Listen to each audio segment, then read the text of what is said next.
Friends, in this talk and another a little bit later, I will talk about economic diplomacy. It's a big, complex subject. There are a number of books written on economic diplomacy, but two I would commend for your attention. One is by Sir Nicholas Bain and Stephen Woodcock of the London School of Economics. It's called The New Economic Diplomacy. It's come out in 4 editions, maybe 5, and I've contributed chapters to 3 of the editions. And each time my good friend Nicholas made me write a brand new chapter. But he was persuasive. How could you deny a good friend? Another book I want to commend for your attention is one that is edited jointly by Vipul Chatterjee, who heads a wonderful NGO called CUTS, and myself. And that second book is called Economic Diplomacy, India's Experience. It is available for free download, completely free. And Uncle Google would tell you exactly where to get it, but I'll also post a URL. Now, what is the value of books like these? They locate the theme within a context, and sometimes that context can be quite important. I'm going to talk about 3 points as usual, and this time I plan to talk about the differences between economic and commercial diplomacy, if any, and then we'll go on to 2 other points. To me, this is an artificial distinction. But there are people who say commercial diplomacy deals with the promotion of trade, mobilization of investments, and certain activities like tourism, which all bring benefits to the state, to the country. Economic diplomacy to them focuses on negotiations of global agreements like at the World Trade Organization, the regional pacts, and bilateral agreements of an economic nature between countries.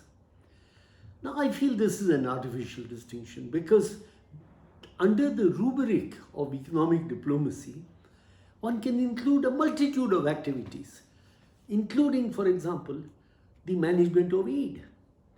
Today, many countries of the global south, which were traditional recipients of aid, have now become providers of aid. You may not be aware that India, a relatively poor country with a per capita income more or less in the zone of $2,000 per capita in current dollars, contributes well over 1% of its GDP. No, sorry, I got that fact wrong. Contributes around 0.3% of its GDP in its foreign aid. Some are grants, some are loans, some are commercial credits. So, economic diplomacy thereby covers activities such as monetary policy, cooperation between banks, credit rating systems. Now imagine the power of credit rating systems when the rating given to your country will determine the rate at which your country can borrow from international markets. Now, the international rating agencies regard themselves as autonomous and very powerful, but they seem to forget that at the time of the 2008 global crisis, part of the reason for that crisis was the total miscalculation of the economic context in the United States and the completely misleading ratings given by these agencies. I understand that one of the credit rating agencies ended up paying a fine of US dollars 1.3 billion to the United States. Maybe they should have shared some of that fine with the rest of the world, because we were all also taken for a ride in that situation. My second point refers to the salience, the importance of economic diplomacy. Why has economic diplomacy become so important? Simple reason: every country, from the largest to the smallest, depends on external economic connections. Foreign trade is crucial to every country. Look at the big drama that somebody like President Trump makes in the United States over the trade deficit faced by that country. Or think of the way in which every major European country competes for foreign direct investment.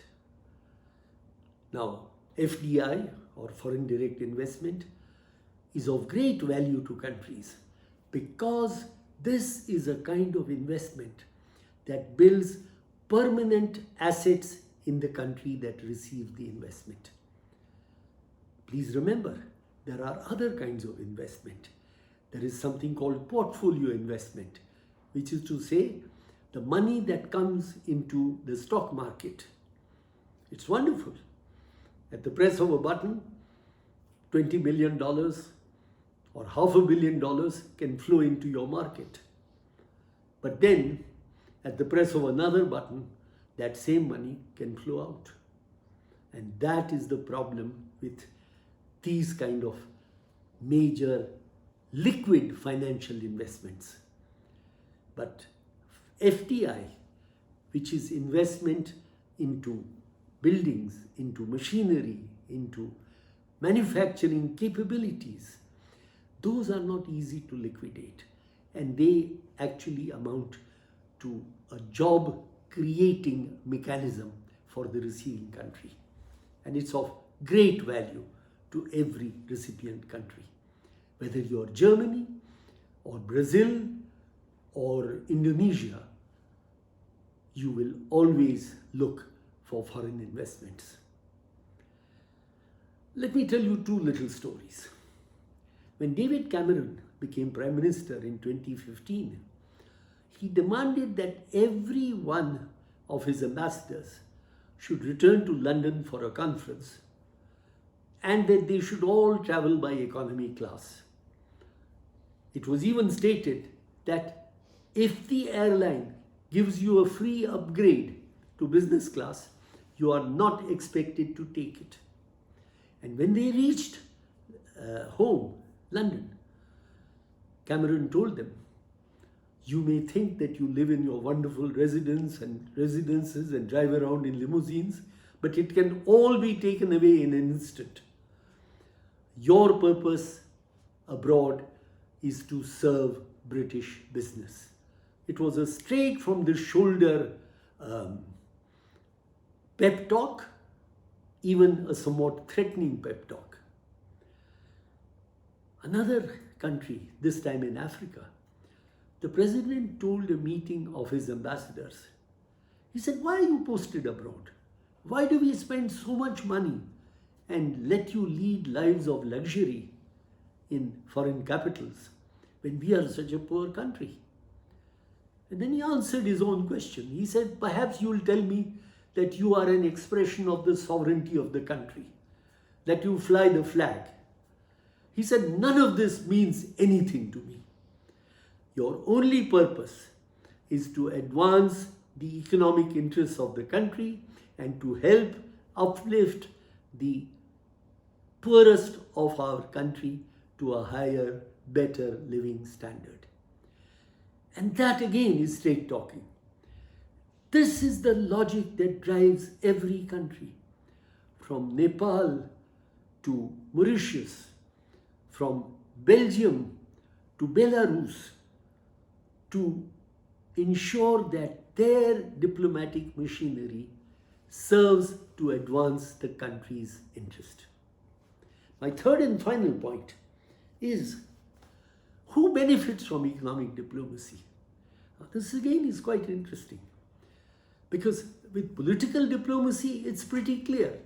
The benefit comes to the political system, to the foreign ministry, to the entire government, which then creates lasting connections between countries.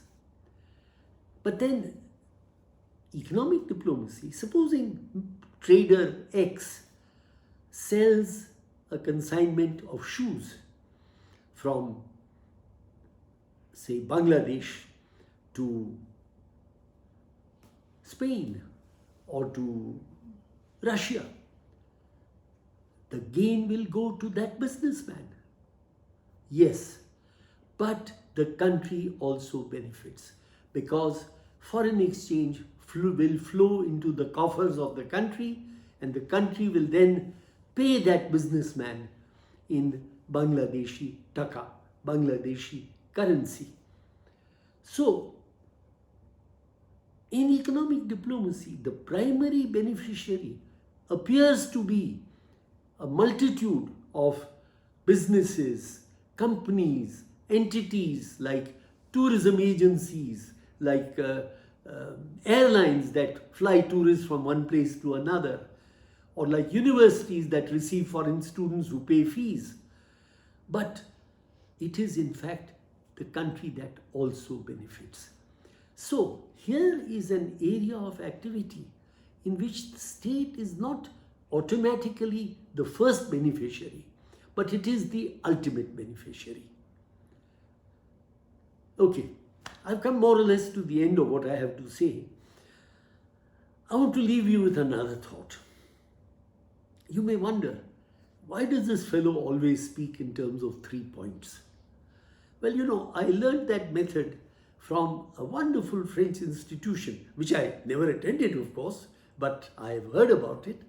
It's called the École Nationale d'Administration. It is one of the legendary infrastructure assets of the country, in that every year it takes about 100 trainees who have graduated from the best universities, have taken part in an intense competition to qualify to get into ENA, École Nationale d'Administration.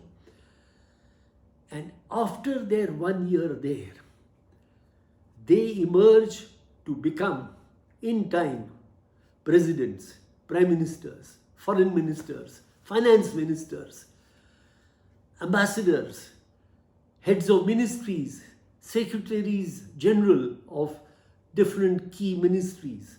In the treasury, for example, they take up the best positions in the country, including in business. France is a country that has a revolving door, you know. One can step from business to politics and politics to the civil service. And all this is easy and normal. Another person who uses the 3-point method is another legend by the name of Tommy Coe, who is one of the most famous diplomats of Singapore. I have known him. It has been a privilege to know a man like Tommy Coe. At the very end, I want to pay a tribute to 2 people who have inspired me. One of them is Professor Jeff Berridge, Professor Emeritus at Leicester University, one of the great teachers of diplomacy. His book, Diplomacy, Theory and Practice, is a timeless classic. Again, he's a man who revises each and every edition of his book with a vast quantity of new material. Very few authors bother to do that.